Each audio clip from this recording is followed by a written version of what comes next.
Hey friends, tonight we begin with nights beneath the pyramids of ancient Egypt. Before you get comfortable, take a moment to like the video and subscribe only if you truly enjoy this kind of slow, calming storytelling. Your support means the world and helps me keep creating peaceful spaces like this one.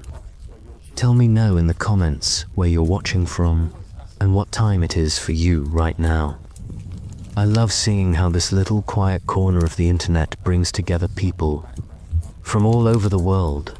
Now dim the lights, maybe turn on a fan or some soft background, and let's gently into tonight's journey together. The desert is breathing, not in the way a living creature breathes, but in the way the air seems to shift with the soft rhythm of the night. The heat that clung so stubbornly to the earth during the day is lifting, replaced by the first hints of a cooler breeze. It moves like a gentle sigh over the dunes, drawing with it a fine mist of sand that drifts lazily into the dark. Overhead, the sky stretches endlessly, an expanse of deep velvet scattered with stars.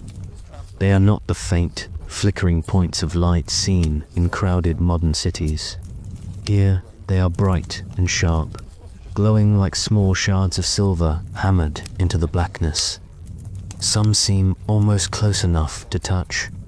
They wheel slowly, following a pattern the ancient astronomers of Egypt knew by heart. For them, these stars were not just lights in the sky, they were gods, stories, and guides for both farmers and kings. The Great Pyramid of Khufu rises in the distance, its vast shape a darker shadow against the starry backdrop. Even in the dim light of the crescent moon, its edges remain sharp, the geometry precise and commanding. It is not merely a building, it is a monument that has watched thousands of nights just like this one, while civilizations have risen, thrived, and faded away. Its stones hold the memory of countless hand-skilled laborers, craftsmen, and overseers, each shaping blocks that would outlast their own names. Near the pyramid's base, the sand is smoother, disturbed only by a few wandering tracks from night creatures. A fennec fox passes silently, its oversized ears twitching at every sound. Somewhere in the dark, a nightjar calls a low, repeated note that blends into the hush of the desert. There is no other noise but the faint movement of wind and the distant creak of shifting stone as the desert cools. A small settlement lies not far from the pyramid. Low mud brick houses clustered together, their walls baked to a pale beige by years of sun. The streets between them are narrow, winding like dried river channels.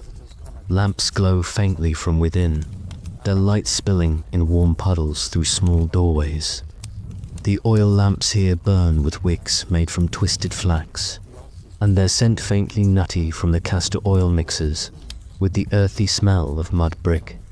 In one home, a woman sits by the doorway on a low stool, weaving palm fibers into a rope.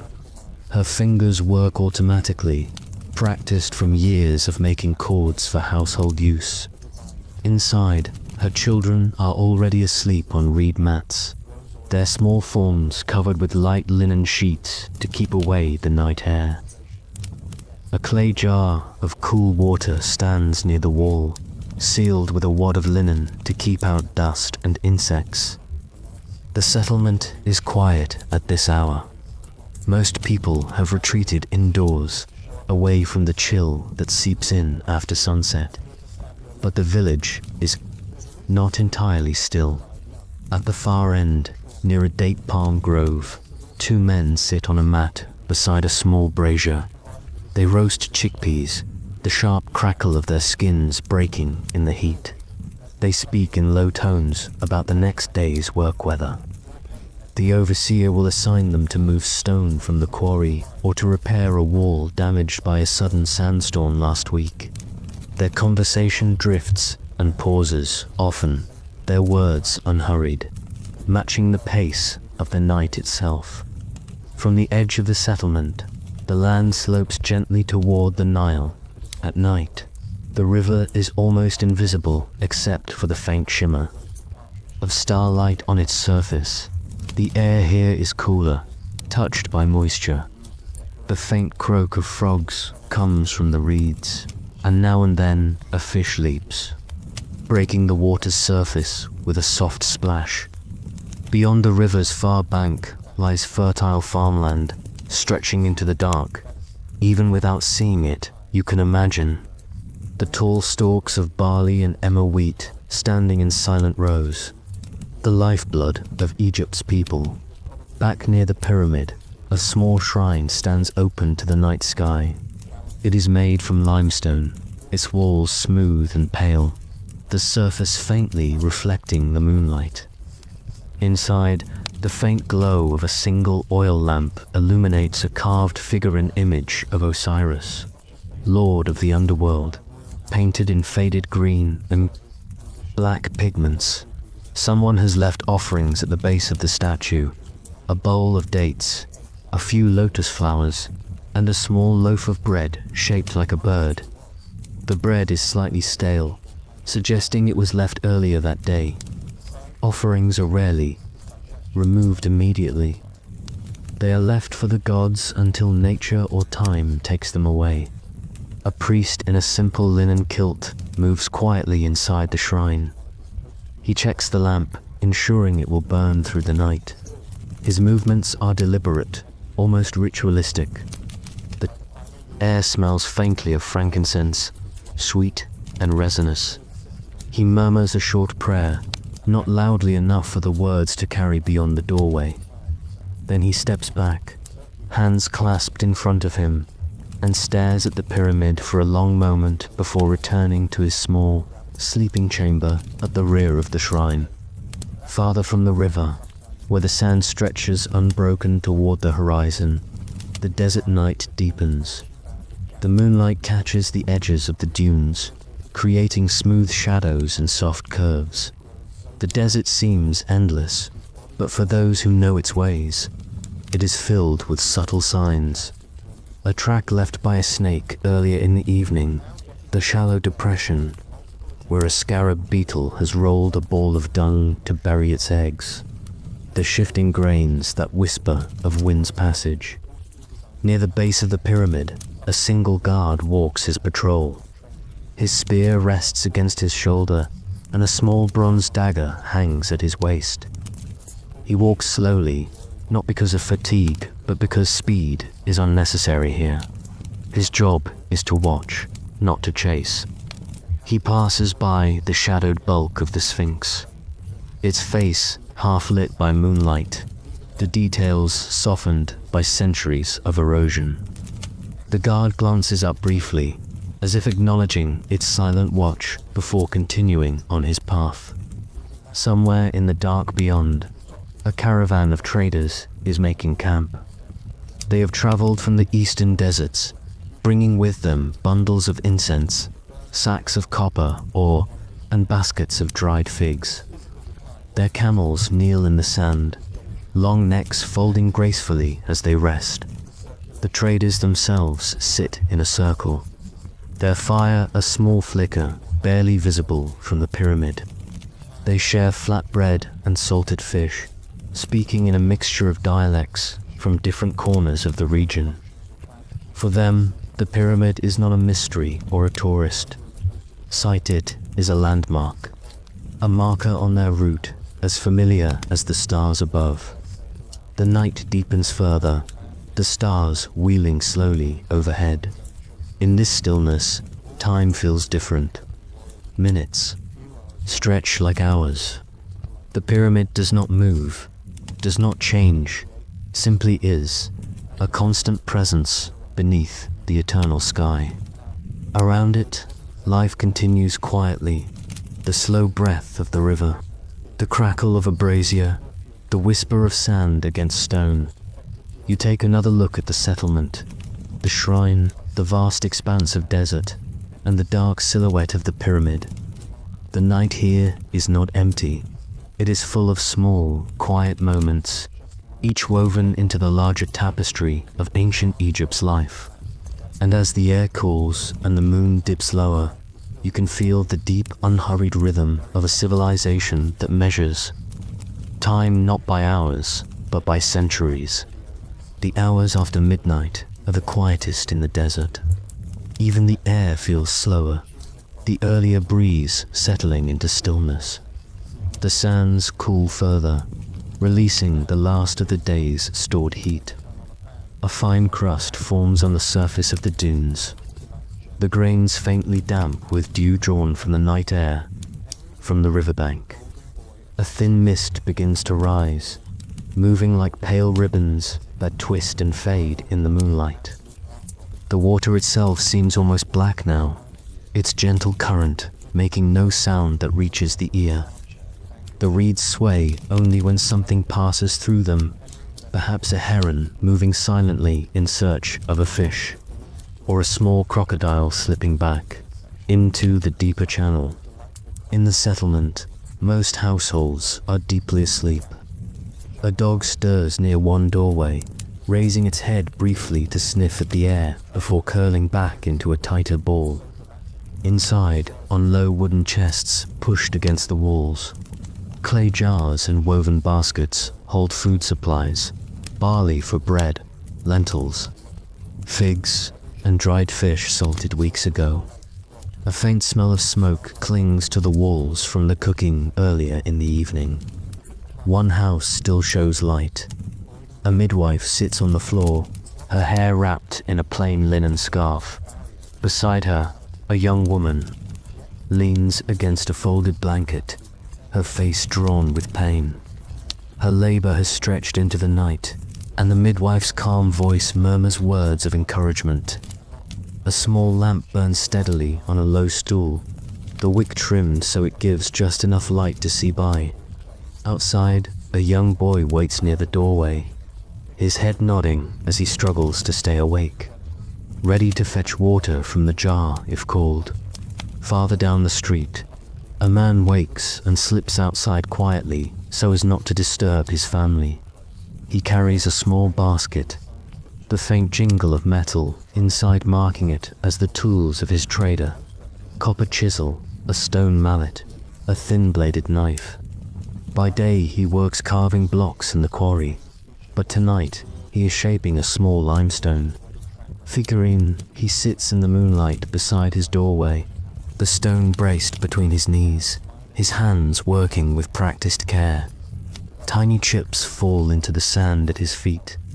He is not making it for the temple or for sale in the market, but as an offering for his wife, who believes the goddess Hathor blessed their last harvest. On the edge of the settlement, the guard on patrol stops for a moment to lean against a low wall.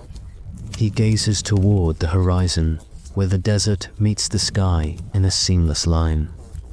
There is no sound but the occasional rustle of a palm frond or the distant cry of a night bird. His eyes scan for movement, but the desert is empty at this hour. Still, he stays alert, not for armies or thieves, but for jackals or wild dogs that might come scavenging near the homes. Near the base of the pyramid, the shrine remains lit. The priest has gone to rest, but the lamp still burns beside Osiris's statue. The faint smell of the frankincense lingers in the cool air. A beetle crawls slowly across the shrine's smooth floor, its shadow sharp in the lamplight. Inside the pyramid itself, the air is utterly still. The inner passages are dark, the cool stone walls absorbing the faint heat from the day. No one enters at night except in times of great need or ritual, and tonight there is neither. Dust lies undisturbed along the narrow corridors, the silence broken only by the occasional drip of moisture condensing from the stone in the cooler hours. Deep within, the burial chamber remains unchanged since the last offerings were placed there. The weight of the pyramid above presses down, a silent guardian over its ancient occupant. Back in the desert, The caravan that camped earlier has grown quieter. Their fire has burned low, and most of the traders sleep wrapped in thin blankets. One man, however, remains awake, seated cross-legged with a scrap of parchment spread on his knees. He traces shapes with a reed pen dipped in ink, practicing the marks he has learned from scribes in the city. By day he is a trader in goods. By night he is a student of letters, hoping one day to record the history of his journeys. The scratch of the pen is faint, almost lost to the sound of the cooling sand shifting. Above it all, the stars turn slowly. Orion, known to the Egyptians as Sa, climbs higher into the night sky. His belt points toward the bright star Sirius Optet, to the Egyptians whose rising each year marks the flooding of the Nile. Tonight, both shine brightly, mirrored faintly in the black water below, somewhere between the pyramid and the river. A lone hyena crosses the open sand. Its movements are slow and deliberate, its nose low to the ground as it searches for scraps left behind by the living. Its shadow stretches long in the moonlight before it melts into the darkness. The stillness of the night deepens. The settlement breathes in unison, its people, animals, and even the earth seeming to rest. The pyramid stands unchanged, yet it gathers every whisper of the night, the soft steps of a fox, the rustle of palm leaves, the creak of cooling stone. This is a night like countless others before it, and countless more to come. The moon has shifted higher, casting longer silver streaks across the sand. Each ripple in the dunes becomes a soft shadowed fold, and the grains glint faintly, as if dusted with powdered glass. The temperature has dropped further, and even the dogs that had been resting outside now curl deeper into themselves or retreat indoors to warmer corners. In one small courtyard, a man rises from a reed mat laid directly on the packed earth. His joints crack softly as he stands, rubbing at his shoulders against the chill. He pulls on a plain linen cloak and steps to the edge of the yard where a water jar stands. With slow movements, he lifts the clay lid, dips a small cup, and drinks. The water is cool enough to make him shiver slightly. He replaces the lid and turns his gaze upward, studying the stars as if to take their measure before returning to his bed. In a nearby home, a child stirs in his sleep. He murmurs a few words half dream, half waking, and rolls toward the wall. His mother, lying beside him, listens for a moment before settling again, reassured by the steady rhythm of his breathing. She adjusts the edge of the blanket over them both. Outside, the faintest scent of baked bread still hangs in the night. Air from the evening's meal by the river, the small fishing boats tethered to wooden posts shift gently with the current. Their hulls bump softly against one another, a sound as regular and quiet as a heartbeat. A man sits on the deck of one boat, not sleeping, but staring toward the eastern horizon. His hands rest loosely in his lap. The water's surface is so smooth that the reflection of the stars appears unbroken. When a fish leaps briefly above the surface, the ripples spread out and catch the moonlight like scattered coins dot at the edge of the cultivated fields. A night watchman walks his slow route. His task is not to guard against human thieves, but against the wild creatures that sometimes come to feed on the crop's gazelle, hare, or the occasional boar. He carries his staff, tapping it lightly against the ground now and then, not from fear, but to let any nearby animal know of his presence. His sandals whisper against the dirt path, and the quiet rhythm of his steps blends with the far-off rustle of the palms dot closer to the pyramid. A small group of temple attendants sit cross-legged in the shadow of a low wall. They are not speaking, only listening to the sound of the night. One of them runs a piece of smooth stone along the edge of a copper blade, maintaining its sharpness for the morning's rituals. The scrape is steady and careful. Another leans back, gazing upward at the tip of the pyramid where the last glint of gold on the capstone catches the moonlight. Even in darkness, it seems to hold a fragment of the day's sun dot in the deeper desert. Beyond, a caravan of nomadic herders is camped for the night. Their tents, made of woven goat hair, form a loose semicircle around a dying fire. A woman within one tent hums softly to herself, a tune older than memory, as she smooths a woolen cloth over her sleeping child. The smell of camel hides, leather, straps, and faint smoke blends with the cool dryness of the night air. Inside the pyramid's outer corridors, the torches have long since been extinguished. The faint draft that moves through certain passages carries with it the scent of stone, cold, heavy, and ancient. Here, the darkness is complete, and any sound, however small, is amplified by the close walls. Somewhere deeper within, a single drop of water falls from the ceiling to the floor, a tiny echo that vanishes almost as soon as it is heard in the marketplace square. Deserted now, a clay jar stands overturned near one of the stalls.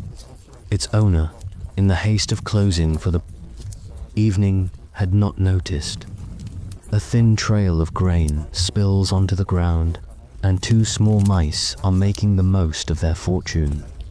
They dart back and forth between shadow and moonlight, their movements quick but silent, their tiny tracks pressing into the dust. Far away, near a bend in the river where the reeds grow taller than a man, an elderly fisherman lies awake inside. His small shelter of woven mats. He has fished these waters for decades and knows the sound of every bird and ripple.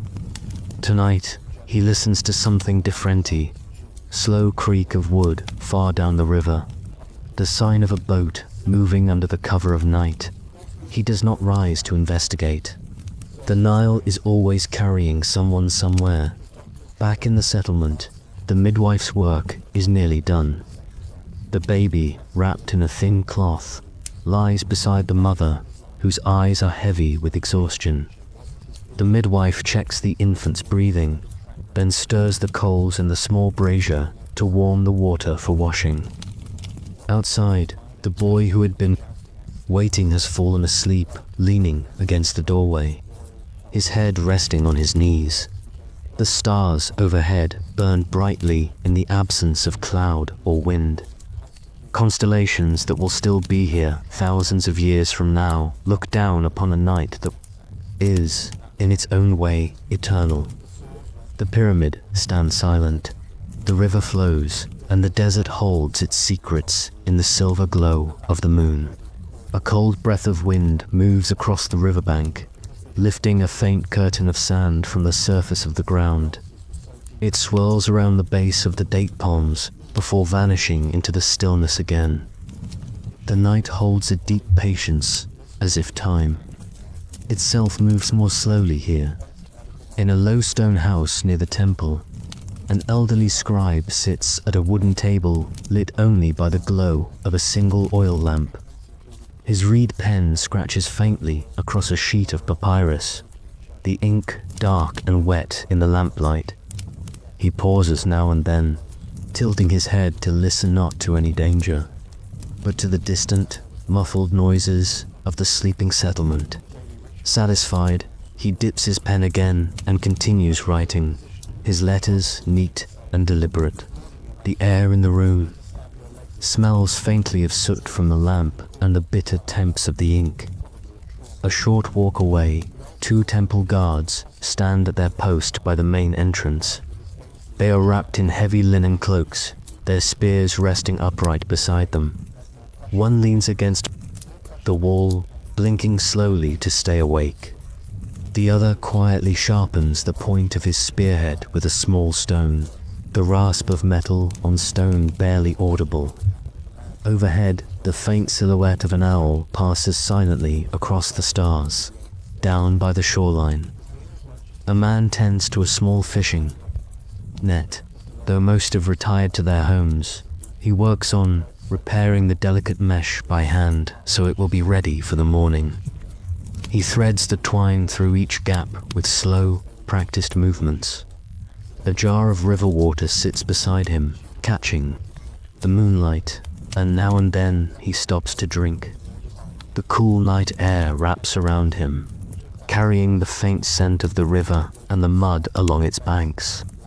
Near one of the outer walls of the settlement, a small pack of street dogs stirs. They are thin, their ribs faintly visible under their fur, but they keep watch over the alleys as if they own them. One dog sits with ears pricked, listening for sounds beyond the wall. A low growl vibrates in its throat before it turns away, reassured that the night remains quiet in a nearby courtyard. A young man grinds barley with a stone quern, the steady rhythm of stone on stone, breaking the otherwise perfect silence. He works by the faint glow of a torch fixed in the wall, his shadow shifting against the clay surface behind him. The flour collects slowly in the shallow basin, pale against the darkness of the courtyard floor. He will bake the bread at dawn. But for now, the night is for preparation. At the edge of the farmlands, a small irrigation channel runs quietly, its surface reflecting both moonlight and shadow. Frogs, invisible in the reeds, send out soft croaks that echo across the fields. An old wooden sluice gate creaks faintly as water passes through. The channel's water will be diverted in the morning to feed the crops, but tonight it flows in. Steady peace. Not far from the pyramid's base, a solitary priest makes his way toward the temple's inner chambers. He carries a clay jar filled with fragrant oil, sealed with a stopper of wax. His bare feet move soundlessly across the flagstones, the cold seeping through the soles. At the great doorway, he pauses, lowering his head before stepping inside. The air inside is cooler still, and the faint sound of his breathing mingles with the distant drip of water from the stone ceiling in the center of the marketplace.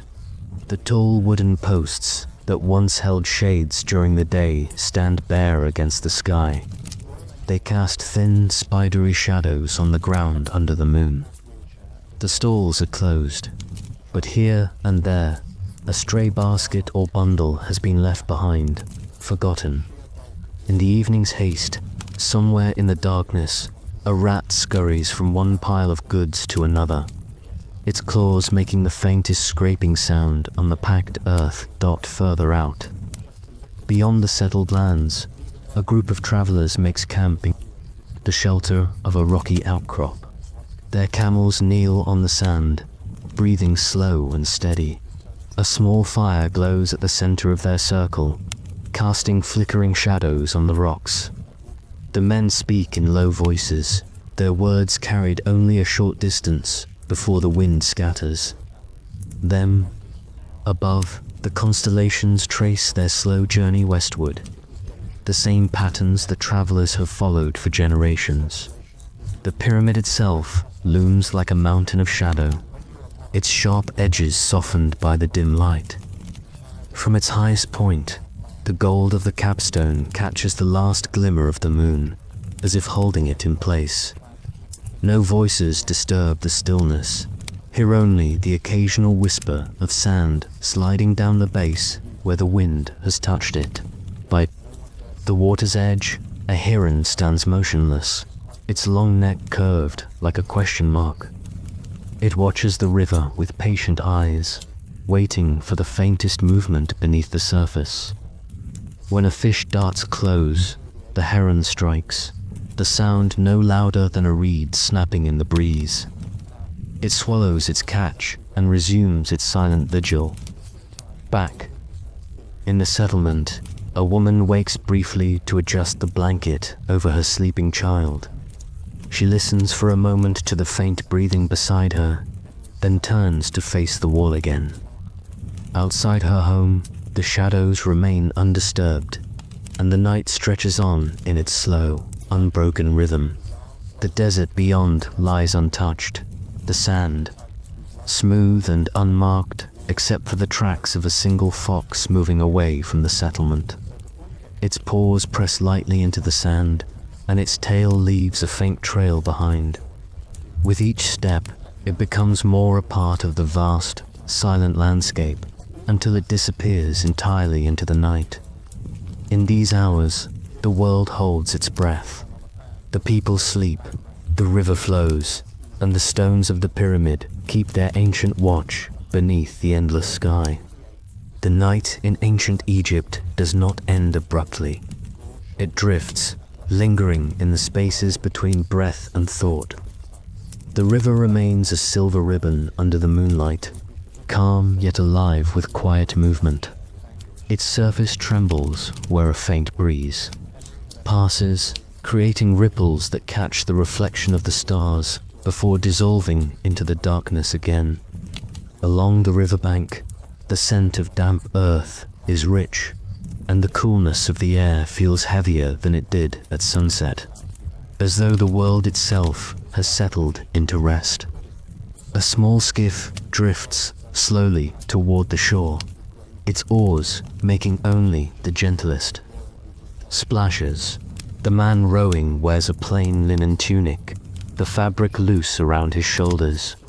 His movements are unhurried, each stroke bringing him closer to the settlement. In the bottom of the boat, a basket of fish glistens faintly in the moonlight, their scales catching flashes of silver. He hums softly to himself, an old tune his father once sang, though no one else is near enough to hear. On the outskirts, a low wall separates the farmland from the open desert. Beyond that wall, the land seems endless, a rolling plain of sand, stretching toward a horizon that is invisible in the night. The dunes rise and fall like waves in a still sea, their curves smooth and untouched except for the faint scurrying tracks of a beetle or lizard. Far out, a lone flame flickers, perhaps a traveler's campfire, but it is so distant that it might just as easily be a star low on the horizon. Inside the settlement, a young apprentice potter lies awake in his small room above the workshop. The clay beneath his fingernails feels dry now, but he remembers the sensation of it shaping beneath his hands earlier that day. In the darkness, he imagines the vessels cooling in the kiln, their surfaces hardening to hold water, grain, or oil for years to come. Outside his window, a breeze slips through, carrying with it the faint temps of smoke from the kiln and the sharper scent of the river reeds at the temple complex. The inner courtyard is bathed in pale light from the moon. Stone columns rise on either side, carved with hieroglyphs that seem to move in the shadows. The carvings tell stories of kings, gods, and the cycles of the sun and Nile. A low pool at the center of the courtyard holds still water, its surface so smooth it mirrors the columns above. Now and then, a drop falls from the edge of the stone basin into the water, the sound delicate and deliberate. Just beyond the temple walls, an elderly woman sits cross-legged, weaving a mat from strips of papyrus. She works by touch rather than sight, her fingers following the familiar pattern she has repeated for decades. The fibers are damp and pliable, and she pulls each one tight before tucking it into place. She pauses to stretch her hands, listening to the soft hum of crickets from the marshy ground beyond the fields. Near the marketplace, a lone lantern sways gently on its hook outside a shop. Its flame flutters in the breeze, casting an irregular circle of gold against a clay wall. The shop itself is closed, its goods stacked neatly behind a wooden shutter. But the lantern remains, perhaps forgotten, perhaps left to guide someone home. Farther down the main street, two boys creep quietly, from one shadow to the next, holding hands to steady each other. They giggle under their breath, careful to keep the sound low. In their hands, they clutch smooth river stones, prizes from their evening walk. They plan to keep them hidden until morning, when they can trade them with friends. Their bare feet move soundlessly over the packed dirt. Back at the river, a small flock of geese huddles together on the bank. Their bodies form a loose circle, heads tucked under wings. Now and then, one lifts its head, eyes glinting in the dark, then settles again. The water laps quietly against the shore behind them, each wave a slow sigh. At the far edge of the settlement, a stone granary looms in the darkness. The heavy door is shut tight, and the air around it smells faintly of grain. In the stillness, the faint sound of mice can be heard inside, moving between the stored sacks. Cats prowl the area, their eyes shining as they pace in and out of the shadows, patient and silent, beneath the pyramid's sloping side. The sand is darker and cooler, untouched by the day's heat. A faint wind moves here, carrying whispers of the desert's emptiness. Somewhere above, a shooting star cuts across the sky, vanishing in the space of a heartbeat. The pyramid remains unmoved, its sharp lines against the stars the same as they have been for centuries. Inside a modest mud brick home, the faint glow of a small oil lamp softens the shadows along the walls. Its wick burns low, the flame tilting slightly with each breath of air that drifts in through the open doorway. A man sits cross-legged on a woven mat, repairing a leather sandal. His hands move carefully, guiding a bone all through the thick straps. Each stitch is deliberate, the thread pulled taut with a quiet, steady rhythm. Behind him, a low shelf holds small clay jars, each filled with oil, salt, or dried herbs gathered from the riverbanks. In the next room, a young girl sleeps beneath a thin linen sheet. Her breathing is slow, her hands curled loosely beside her face. A clay doll rests near her head, its painted eyes watching over her in the dim light. Through the doorway, the sound of her father's quiet work blends with the hum of crickets. A lullaby of sorts that keeps her dreams untroubled. Farther down the street, the night guard makes his slow rounds. He wears a simple kilt, a staff in one hand and a small bronze bell hanging from his belt. His bare feet move without sound over the hard-packed ground. Now and then, he pauses to listen to the rustle of reeds, the flap of a bird's wings, the shifting sigh of the wind through the alleyways. Satisfied, he moves on, his shadow sliding along the walls beside him at the outskirts of the settlement. Where the houses thin and fields begin, a man tends to a small fire. Its flames dance low, illuminating his face as he stirs a pot balanced on 3 stones. The scent of boiling lentils drifts through the cool night air. He glances occasionally toward the dark horizon, as though waiting for someone to return from a long journey. Above him, the constellations are crisp and clear, their patterns unchanged from the stories told by his ancestors. Back toward the heart of the settlement, a narrow alley is filled with the scent of drying herbs. Bundles of sage, coriander, and fenugreek hang from ropes strung between doorways. The leaves rustle lightly in the breeze, releasing faint traces of their fragrance. A cat weaves silently between the shadows, pausing to sniff at the bundles before moving on. Its tail sways lazily, the tip twitching when it hears a distant sound. Inside the temple's outer chamber, 2 priests move slowly through the shadows. They carry bronze oil lamps, their light glinting off the polished stone floor. One murmurs softly, reciting prayers as they pass between towering statues. The other adjusts the offerings laid earlier in the day, small bowls of figs, dates, and bread, their surfaces still touched by the day's warmth. In the silence of the chamber, the faint crackle of the oil lamps becomes the only sound.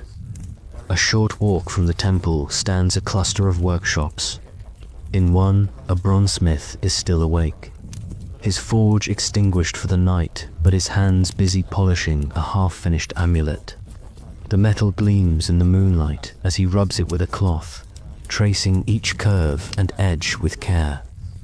On his bench lie small tools worn smooth by years of use: chisels, files, and hammers, each with its own history. At the river's edge, two fishermen crouch beside a small net stretched out to dry. The cords are still damp, and droplets glisten faintly as they work to untangle knots. Their conversation is low, a mix of laughter and murmured plans for the next day's catch. A lantern rests in the sand beside them, its flame a tiny island of gold in the deep blue of the night.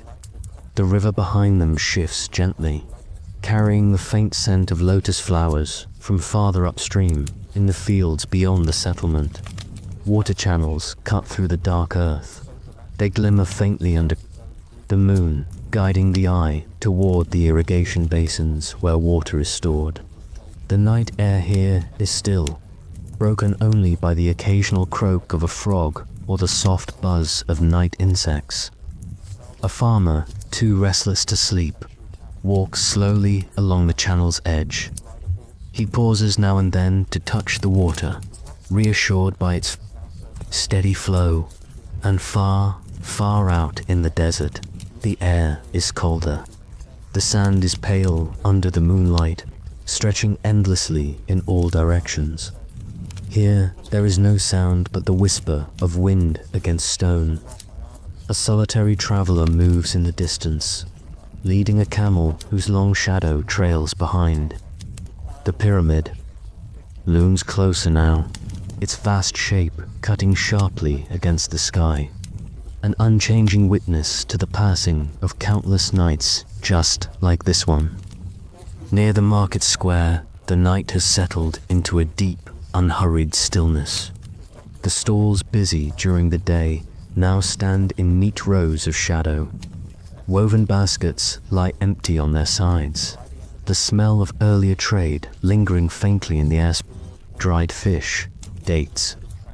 A small clay cup sits forgotten on a stall counter, its rim chipped, its contents long since cooled.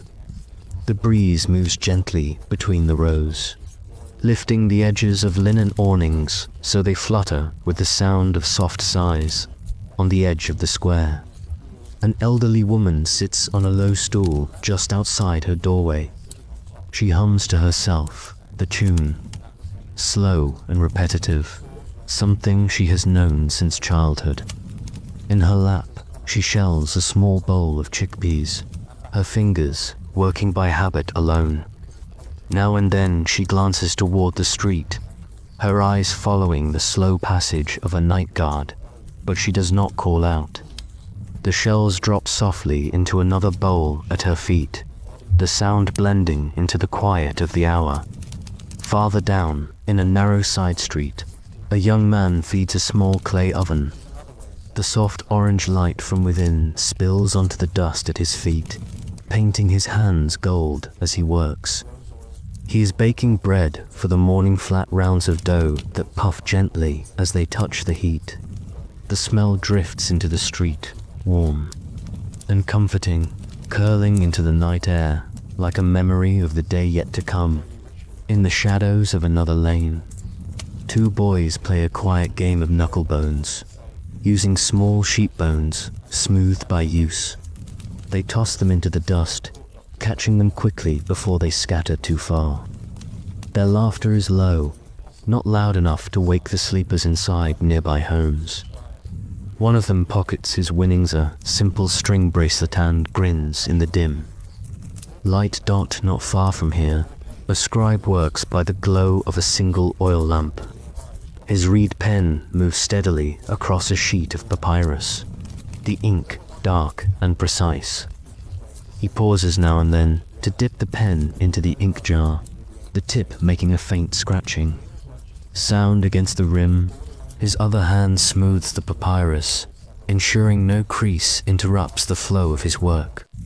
On the table beside him lies a small pile of scrolls, neatly tied and ready to be stored in the temple archive come morning.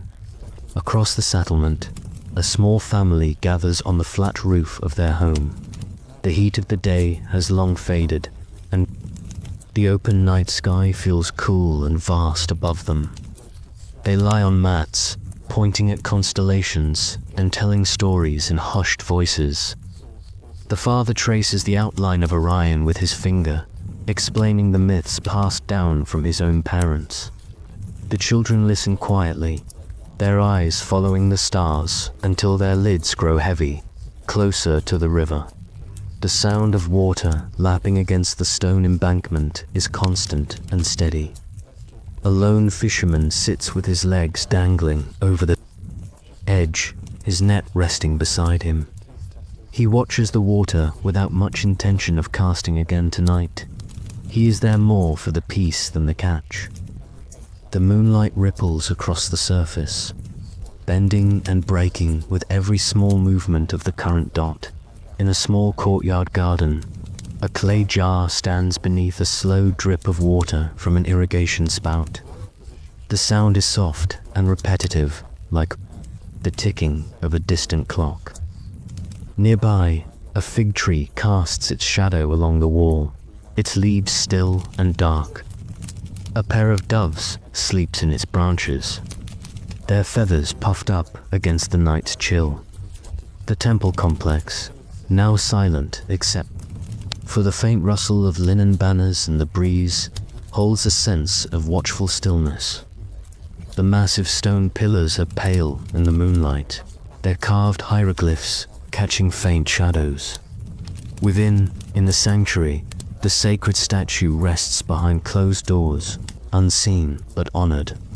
Outside, the night's coolness seeps into the stone, and the air feels almost timeless. Beyond the edge of the settlement, where the desert begins to reclaim the land, an abandoned well stands.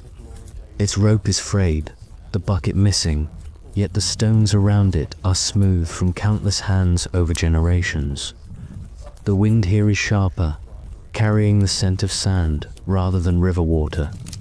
Above it all, the stars burn steady, silent witnesses to lives that rise and fade beneath them. Along the outer edge of the town, a long mud brick wall stretches in an unbroken line, its surface pale in the silver light. During the day, it shields the homes from wind-blown sand. At night, it stands as a quiet boundary between the life of the settlement and the emptiness beyond. The wall is cool to the touch, its bricks holding only the faintest warmth from the vanished sun. A desert fox passes by, moving in quick, delicate steps. It pauses briefly, ears pricked at some distant sound, before vanishing into the darkness again. Within the heart of the town, the alleys are narrow and winding, their twists shaped by centuries of slow building and rebuilding. The walls on either side lean slightly inward, making the path seem almost like a tunnel in places. A torch flickers far ahead, carried by a patrolling guard whose shadow stretches and shrinks with every step. His sandals scuff against the packed earth, a soft sound. Against the deep quiet inside a modest home, a potter has not yet gone to bed. He kneels before his wheel, turning it slowly by hand. The clay vessel taking shape beneath his fingers is small, perhaps for storing oils or perfume sand. He works with patient care. The lamplight catches the damp sheen of the clay, making it look like polished stone. From time to time, he dips his fingers into a shallow bowl of water, the droplets pattering back into the wheel's basin. Outside his open doorway, the night listens. A short walk away, in a home with open shutters to the sky, an elderly man sits on a reed mat, speaking to his granddaughter. She's young, barely old enough to understand the weight of his stories, yet she listens with wide eyes. His voice is low, telling of floods and harvests, of kings long gone, of temples now only rubble. She leans her head against his shoulder, her small hands twisting the fringe of the mat. The rhythm of his words lulls her, and soon her breathing slows into sleep. Beyond the clustered homes, a small shrine stands alone. Its stone surface is worn, but the carved figure at its center is still clear, the face of a protective spirit watching over travelers. Tonight, a single offering rests. At its base, a small loaf of bread left by unseen hands. The air around it is undisturbed, as though even the wind has chosen to pass quietly. Near the riverbank, a fisherman's boat is drawn up on the shore. The wood creaks softly as it settles against the sand, the ropes tied to a simple post. Inside, nets lie in loose piles, glinting faintly where the moonlight catches their knots. An oar rests across the seats, worn smooth by years of use. A single heron wades nearby, its head dipping now and then into the dark water in the quiet lanes. A young woman returns from fetching water. She carries a large jar balanced on her head, moving with the slow, measured steps needed to keep it steady. Her bare feet make almost no sound, and the water inside shifts only faintly. When she reaches her doorway, she pauses to glance at the stars before slipping inside. The heavy wooden door closing with a muted thud on the flat roof of another. Home, a small group of friends lies in a loose circle. They talk softly, their words drifting into the open night. One plucks at a simple lute, the notes gentle and wandering. Another tells a story about a caravan he saw that afternoon, describing bright fabrics and strange animals. Their laughter is subdued, the kind that comes easily between people who know one another well. In a storage yard behind a merchant's house, amphorae stand in neat rows, their narrow necks sealed with wax. Some hold grain, others oil or dried. Figs, the smell here is earthy and faintly sweet. A mouse scurries along the wall, its tiny claws clicking on the stone, before disappearing into a gap between jars. The night passes on without noticing. At the very edge of the desert, far from the flicker of lamps and torches, a lone traveler makes camp. His small fire burns low, casting a narrow circle of light on the sand. He sits wrapped in a rough wool cloak, staring into the flames. Behind him, the dunes stretch endlessly, their shapes shifting subtly in the moonlight. The air is cool here, touched by the breath of the open wilderness. Above him, the stars blaze with a clarity that can only be found far from walls and roofs, the same stars that have watched over Egypt for thousands of years.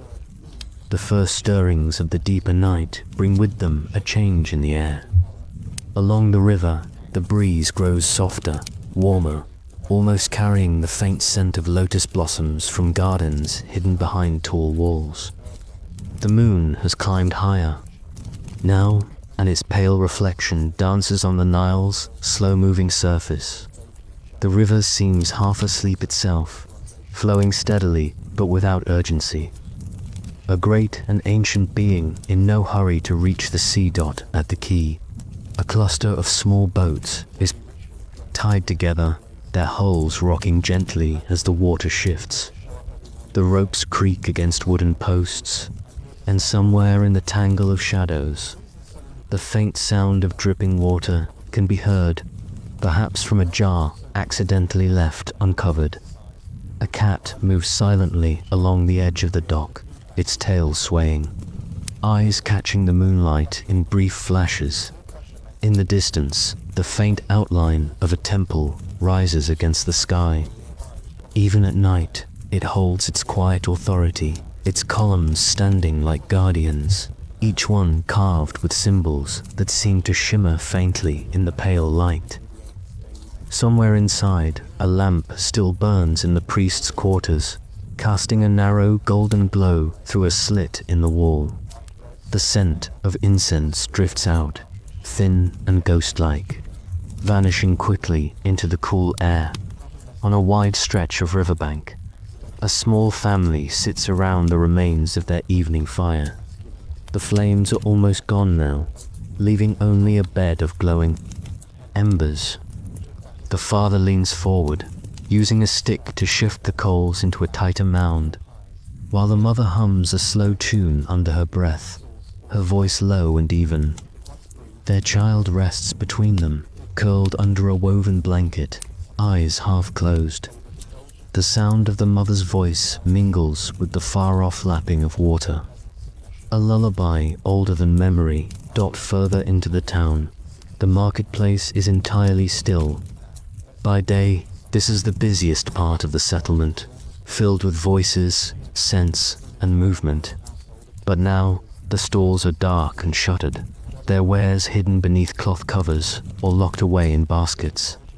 Stray scraps of fabric sway gently where they hang from beams, and the air is touched with the faint smell of spices that lingers even in the absence of their sellers. A single oil lamp burns on a post near the market entrance, more a habit than a necessity, its flame bending slightly in the breeze. Near the market, a scribe sits alone in his workroom. The walls here are covered with shelves, each lined with rolls of papyrus, some bound with string, others loose. His table holds an open scroll, its surface filled with neat, steady lines of hieroglyphs. The scribe dips his reed pen into a small dish of ink and continues his work with slow precision. Every stroke is deliberate, each sign forming a link in a chain of meaning that will endure far beyond this night. From time to time, he pauses, not from weariness, but to let the ink dry and to listen to the silence around him. Above the scribe's house, the roof offers a view of the distant pyramids, their silhouettes sharp against the horizon. In the moonlight, they appear less like monuments of stone and more like shadows of the earth itself, rising in perfect stillness. A cool wind passes over them, carrying grains of sand that drift and settle like whispered words too quiet to hear. Somewhere near the base of one, a small watchfire burns, tended by a lone guard who walks its perimeter slowly, his spear glinting faintly. Not far from the edge of town, a cluster of date palms stands tall, their fronds shifting with the faintest rustle. Beneath them, a man sleeps on a mat, his head resting on a folded cloak. Beside him lies a small basket half filled with figs, perhaps collected earlier in the day. The shadows of the palm fronds sway across his still form, moving in a rhythm, as old as the desert itself, and far out in the desert, beyond the reach of the town's sounds, the dunes sleep under the watch of the moon.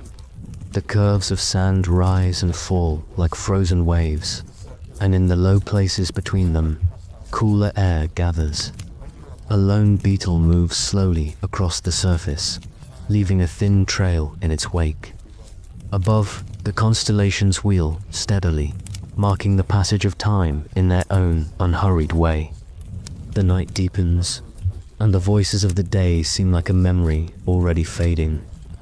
Across the river, a small ferry rests at its mooring, its broad deck empty except for a coil of rope and a clay jar tipped slightly on its side. By morning, the ferryman will return, pushing off into the gentle current to carry passengers and goods between the banks. But now, the ferry is still, its wooden planks creaking softly as the water moves beneath it. Beyond the ferry landing, a narrow path winds away into the darkness, flanked by low mud brick walls. The walls catch the moonlight unevenly, some parts glowing pale, others vanishing into shadow. A fig tree leans slightly over the path, its branches heavy with fruit. The air under its leaves is cooler, and somewhere in its shade, the faint chirring of crickets blends with the distant sound of water in a quiet courtyard. An old woman grinds barley using a stone quern. The motion is slow, unhurried, the kind of work that can be done almost without thought. She hums softly, not a tune, but a low, steady sound that keeps her pace. Around her, the clay walls hold the warmth of the day, and the ground beneath her is sprinkled with grains that catch the lamplight like tiny pale stars. A jug of water stands nearby, beaded with condensation from the night air. Farther into the town, a group of guards walks along the edge of the temple precinct. Their sandals scuff softly against the packed earth, and the bronze fittings of their spears gleam faintly with each step. They speak little, exchanging only a few words in low tones when passing one another. Occasionally, one pauses to glance. Up at the temple's great pylons, their faces carved with figures that seem to come alive under shifting shadows. On the opposite side of the settlement, a potter sits beside his wheel, not working clay but inspecting the day's firing. The kiln still holds warmth, and he draws out one vessel at a time, running his fingers over the smooth surfaces to feel for imperfections. In the lamplight, the pots glow a deep orange-brown, like small pieces of captured sunlight. He arranges them in neat rows, ready for the morning market. Near the edge of the cultivated land, irrigation canals gleam faintly in the moonlight. Their waters move slowly, carrying life to the fields even at this hour. The reeds along the banks sway gently, and the occasional splash of a small fish breaks the quiet. A heron stands in the shallows, perfectly still, its gaze fixed on the water as it waits for movement. Beyond the fields, the desert stretches outward in a pale sweep of sand. Here, the night feels different, emptier, but not lifeless. The ground holds the memory of the day's heat, and the air above it shimmers faintly, as if the boundary between earth and sky is less certain. In the far distance, a caravan rests for the night, their camels hobbled and lying in a loose circle. A single fire burns at the center, casting long shadows that stretch and fade against the dunes. In the town's quieter lanes, doorways are marked with painted symbols for protection eyes, scarabs, and lotus flowers in faded pigments. These wards face outward, toward the street, guarding against unseen forces that wander at night.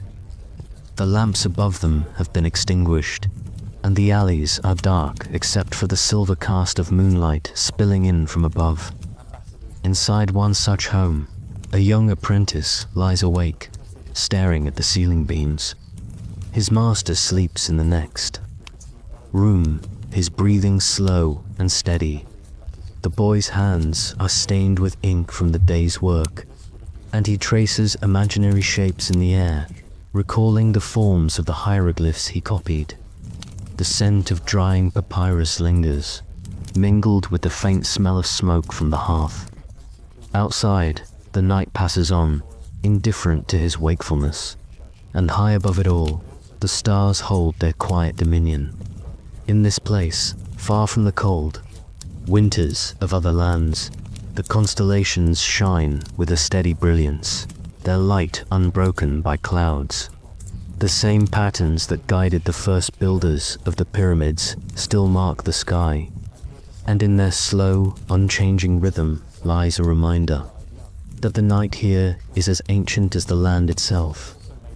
On the riverbank, the papyrus reeds stand tall and still, their feathery crowns swaying only when the faintest breeze slips across the water.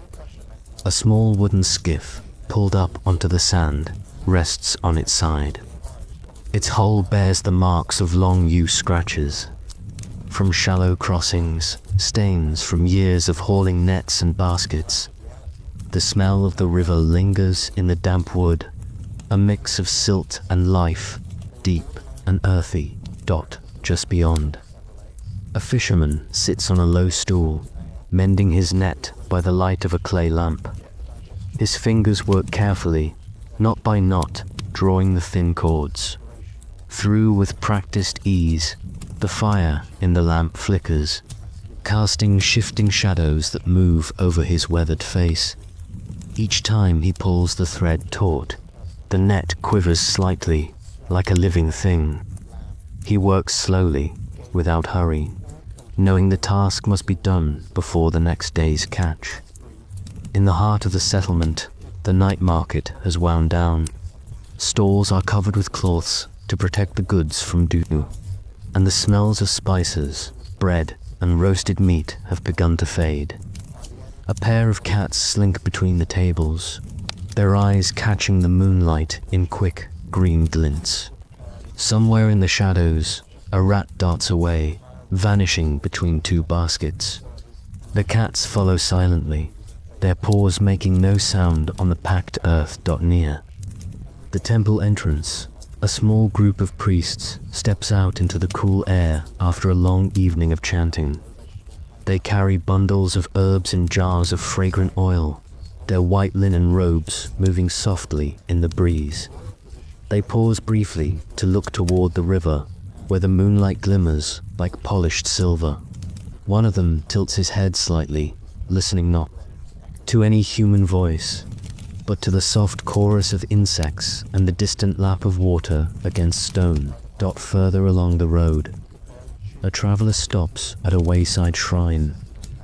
The statue there is small, carved from a single piece of smooth limestone, its features worn by centuries of wind and dust. He places a few dates in a shallow offering dish and murmurs a short prayer, his words nearly lost in the quiet. A single flame burns beside the statue, and the light reveals faint traces of red and blue pigment in the carved folds of the figure's robe.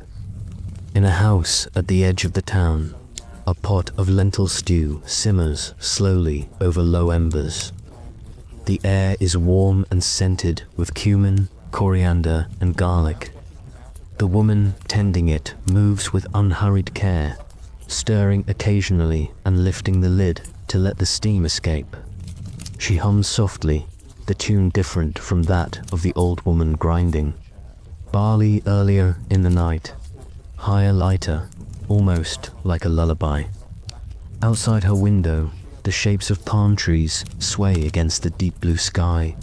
In the shadow of the pyramid, a night watchman leans against his spear, gazing upward at the towering mass of stone. In the pale light, the edges of the blocks appear. Sharper, the whole structure more immense and silent than in the heat of day. He thinks of the countless generations who have stood in this same spot, looking up at the same angles, wondering at the same permanence. His torch burns low, its flame barely visible against the starlight. Across the fields, the scent of damp earth rises from the irrigation channels. Frogs croak in a steady rhythm, their voices carrying over the still water. Somewhere nearby, a jackal's call rings out, sharp and sudden, then fades into the distance.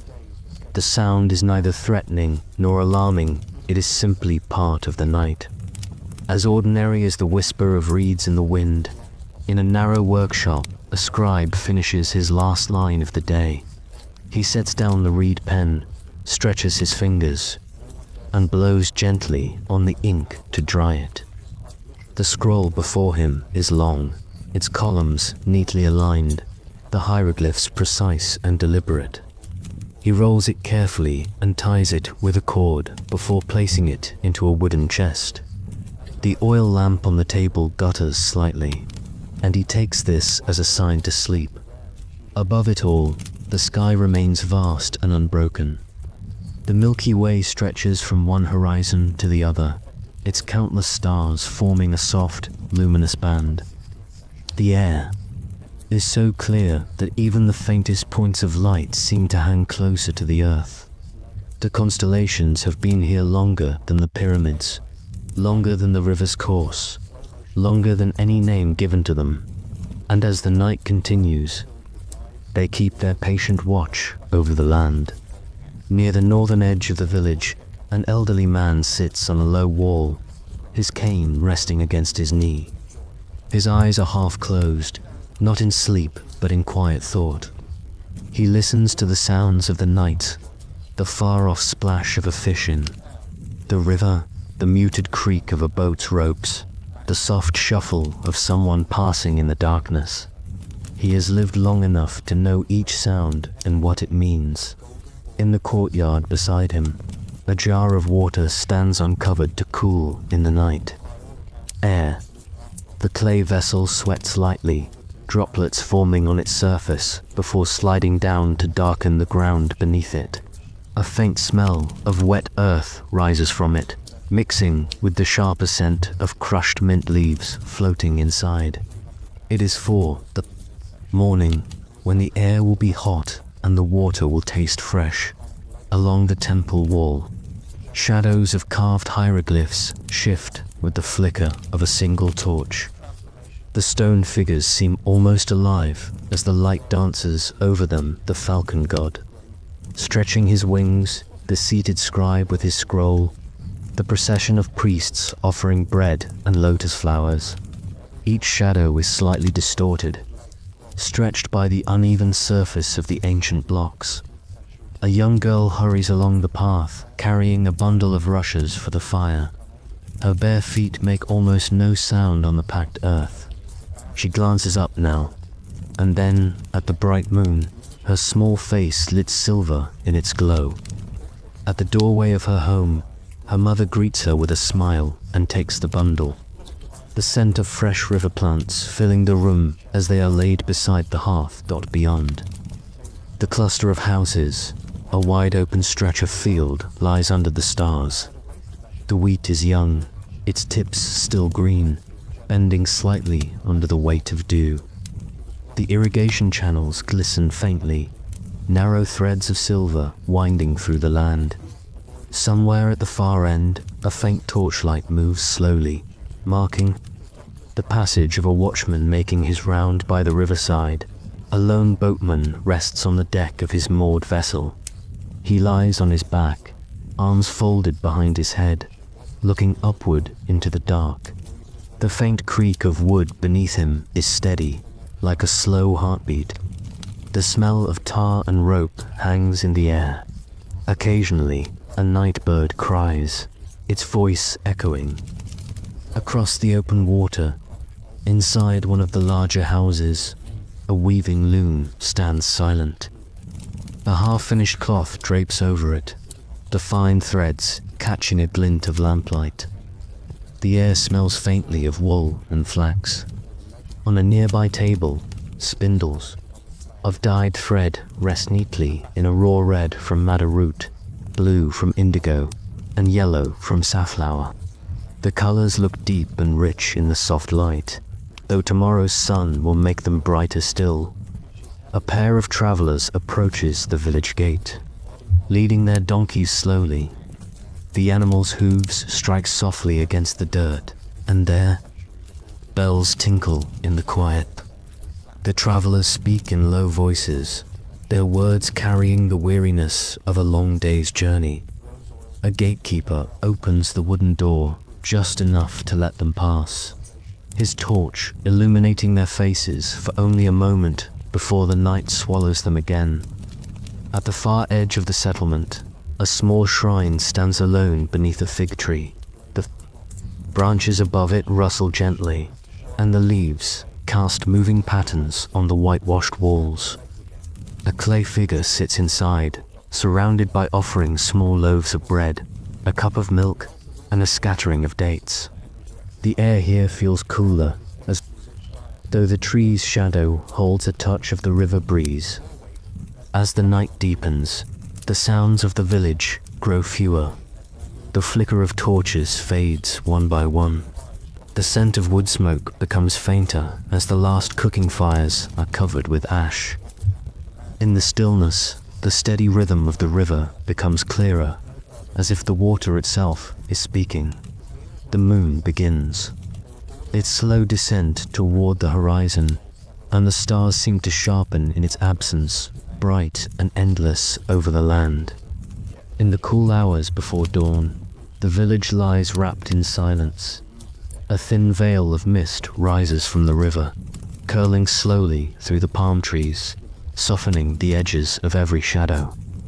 The air is heavy with the smell of damp reeds and the faint sweetness of lotus flowers drifting on the breeze. Somewhere in the distance, a single frog croaks, its voice deep and slow, marking time in the quiet darkness. Near the temple's entrance, the night guard leans on his spear, his eyes scanning the stillness. His bronze helmet catches the faintest glint of starlight, and his linen robe hangs loosely around him. Every so often, he shifts his weight and stamps his foot to stay alert. He is not expecting trouble, none ever comes, but his presence is part of the nightly rhythm, as steady as the moon's path in the priest's courtyard.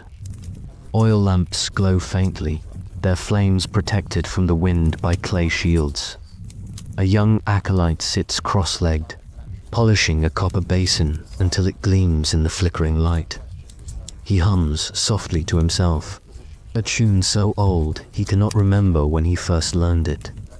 The basin will be used in the morning ritual, filled with cool water drawn from the sacred well before the sun's first light touches the temple stones. Along the riverbank, a fisherman prepares his net. His bare feet sink slightly into the damp sand, and the smell of wet hemp fills the air as he untangles the mesh. The river is dark and smooth, reflecting the stars in wavering patterns. When the net is ready, he waits, watching for the faintest ripple that might betray the movement of fish beneath the surface. His patience is unhurried. The river has fed his family for generations, and it will feed them again today. In the heart of the village, a small bakery lies quiet, its clay ovens cold after the day's work. The air inside is still heavy with the smell of baked bread, sweetened by the faint scent of honey from the last batch of festival loaves. On a wooden shelf, baskets of grain rest under woven covers, safe from the night air. In the corner, a cat curls atop a folded cloth, twitching its ears now and then in sleep. A short distance away, a cluster of mud brick houses stands close together, their flat roofs blending into one another in the moonlight. On one roof, a man sleeps under the open sky, his cloak pulled over him against the night breeze. His dreams carry him far beyond the village, though his body remains perfectly still, save for the slow rise and fall of his chest. The constellations above him keep silent watch, their patterns unchanged for thousands of years.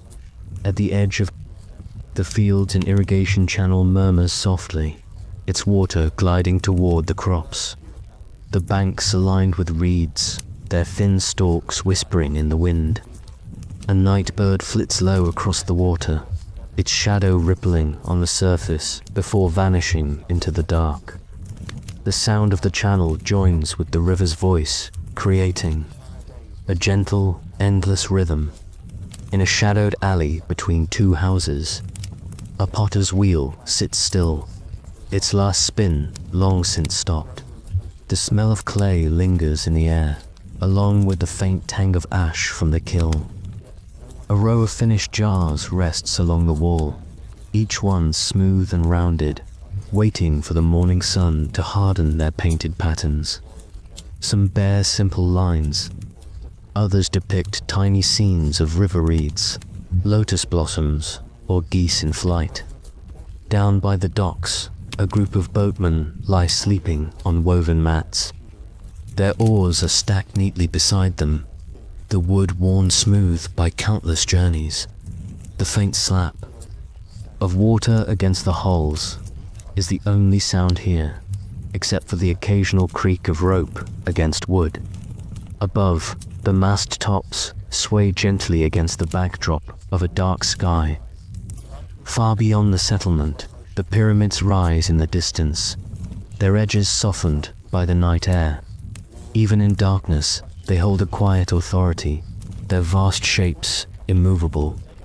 Against time, a faint breeze carries the desert's cool breath toward the village, stirring the palm fronds before it fades into stillness again. The first hint of dawn has not yet touched the horizon, yet the air seems to sense its coming. In the village square, silence is broken only by the faint scrape of a broom against stone.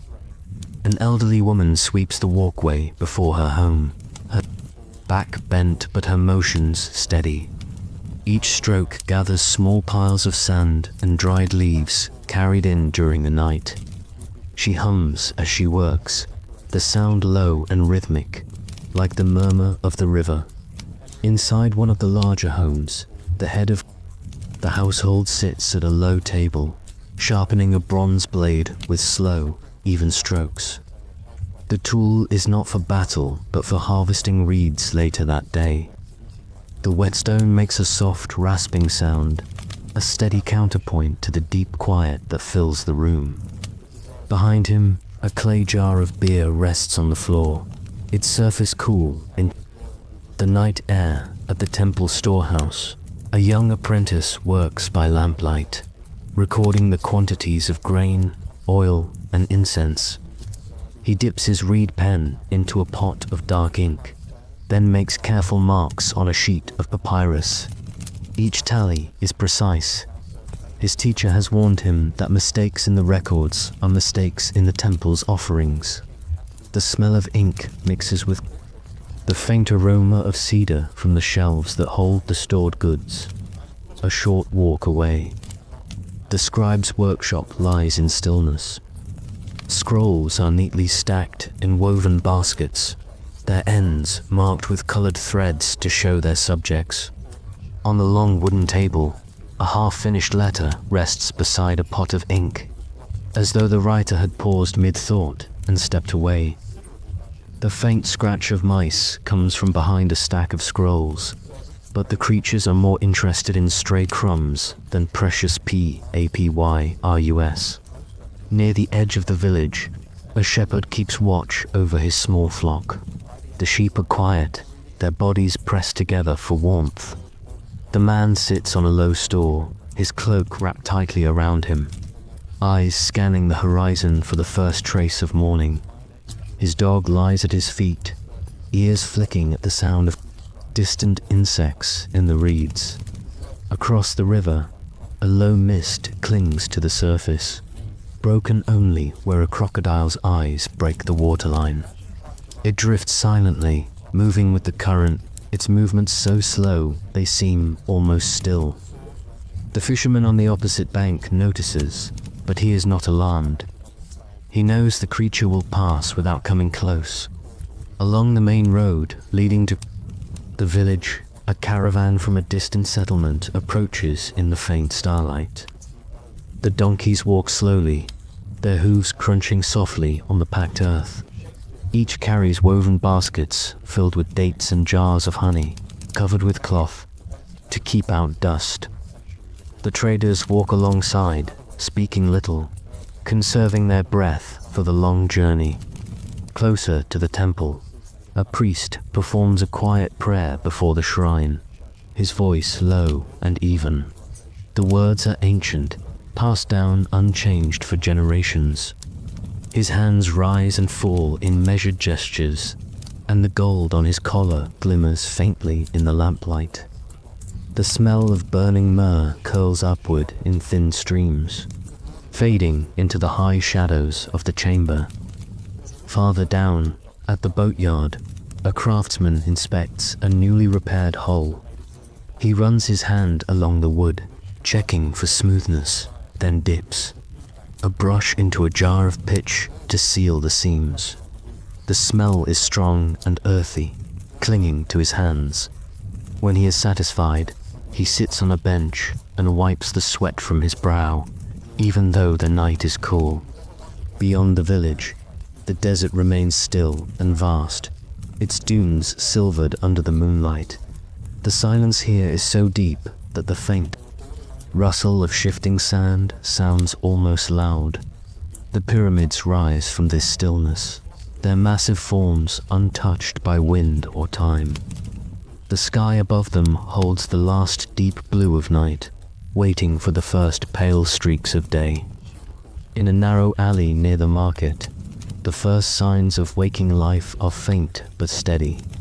A cat, its fur pale against the shadowed walls, slips between doorways in search of scraps. Its paws make no sound on the packed earth, but its tail flicks. Each time it pauses to listen. From one doorway, the faint glow of a lamp spills onto the ground, casting long, soft lines across the dust. Inside, a potter begins his morning work before the heat of the day arrives. He kneads a block of clay.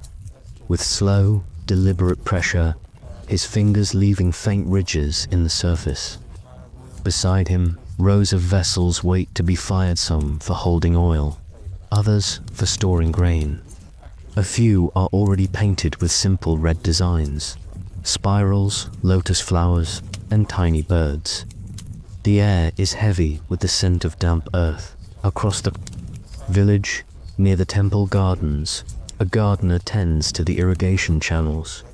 He bends low to clear away reeds that have grown too close to the water's flow. The channel gurgles softly, fed by the river through a narrow inlet.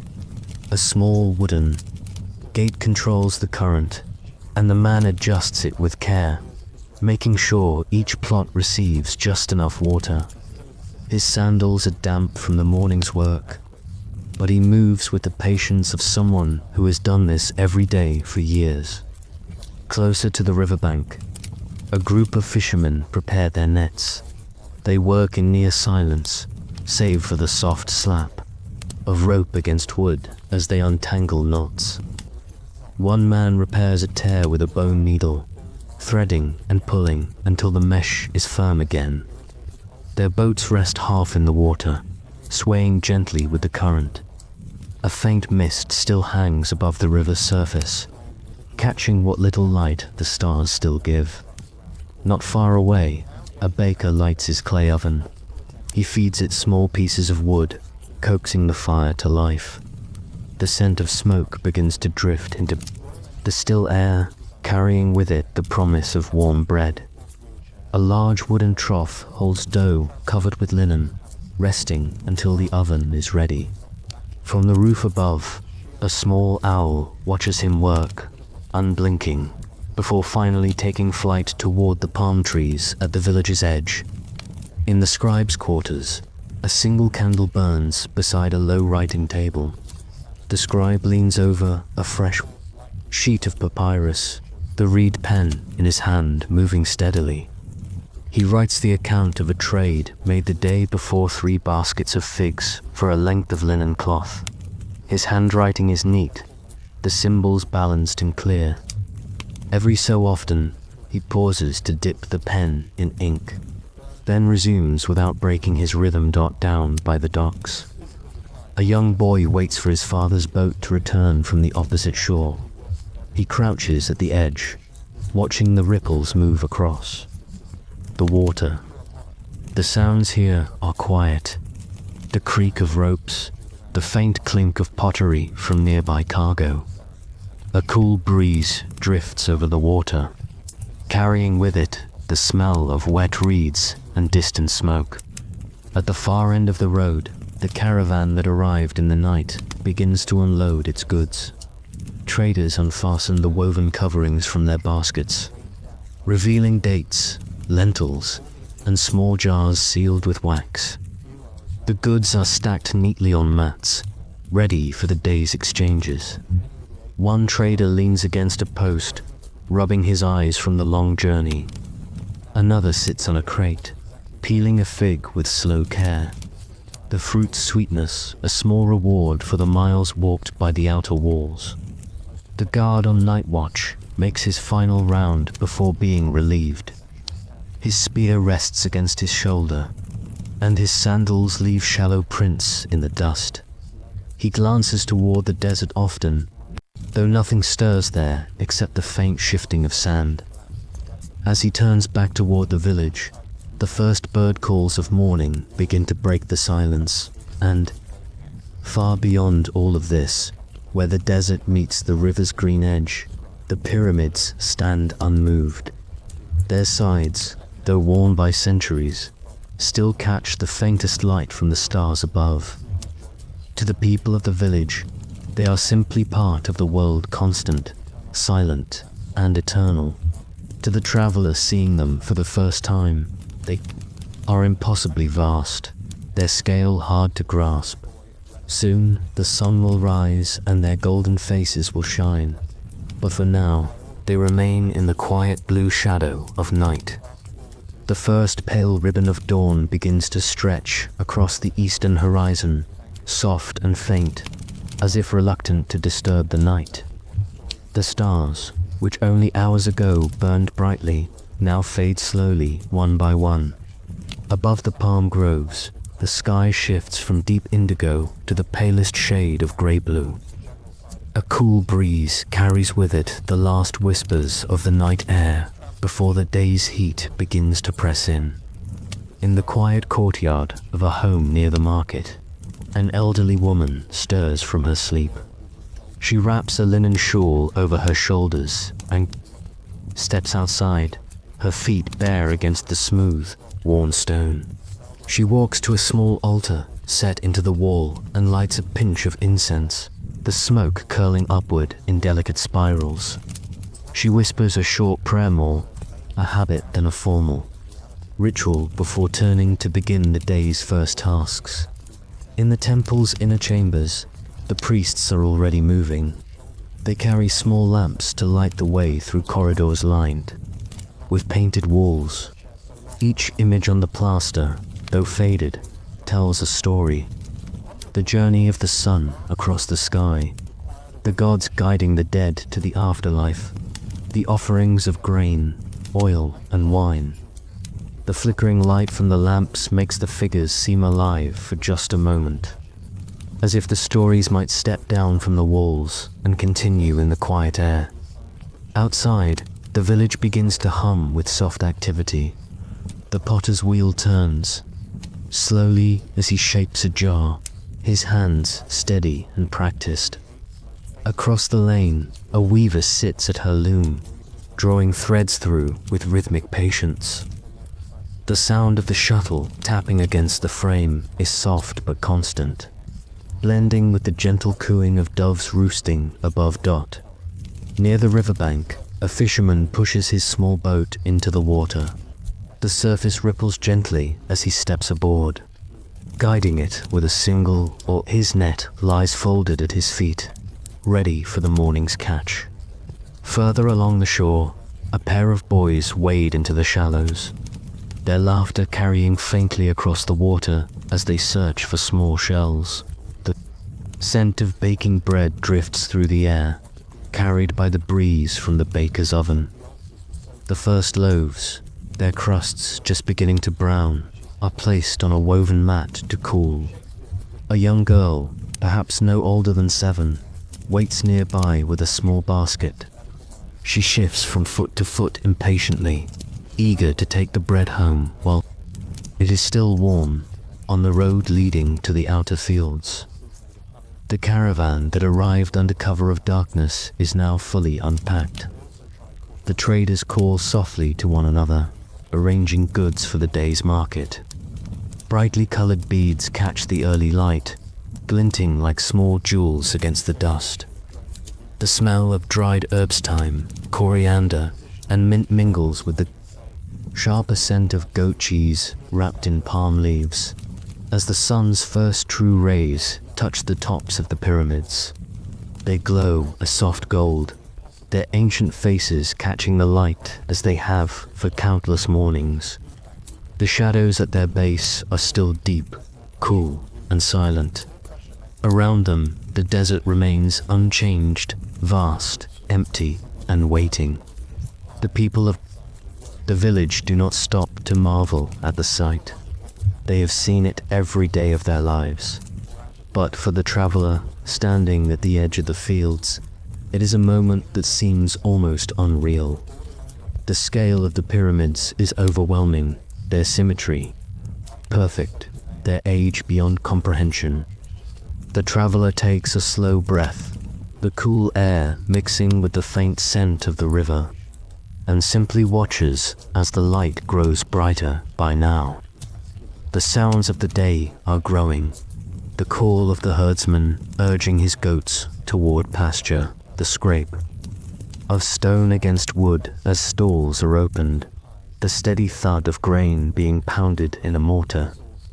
The life of the village has shifted from the quiet of night to the steady rhythm of morning. And yet, even in this awakening, there is still a lingering peace. The night has not entirely left. It clings to the corners, to the shaded alleys, to the cool interiors of mud brick houses. It will take time for the heat and brightness of the day to erase the calm. Somewhere near the temple gardens, the old gardener sits on a low stool, his work finished for now. He leans back against the wall, watching a small bird hop along the edge of the irrigation channel. The water glistens in the growing light, carrying with it the reflection of the palm leaves above. He sighs content and closes his eyes for a moment, listening to the mingled sounds of water, wind, and waking voices. Life will move forward as it always does, measured, patient, and unchanging. The night has passed, but it leaves behind a trace in every corner, a memory of stillness beneath the towering shapes of the pyramids. And tomorrow night it will return again, bringing with it the same quiet, the same shadows, and the same sense that under the ancient stars, the world moves gently, without hurry, just as it has for thousands of years.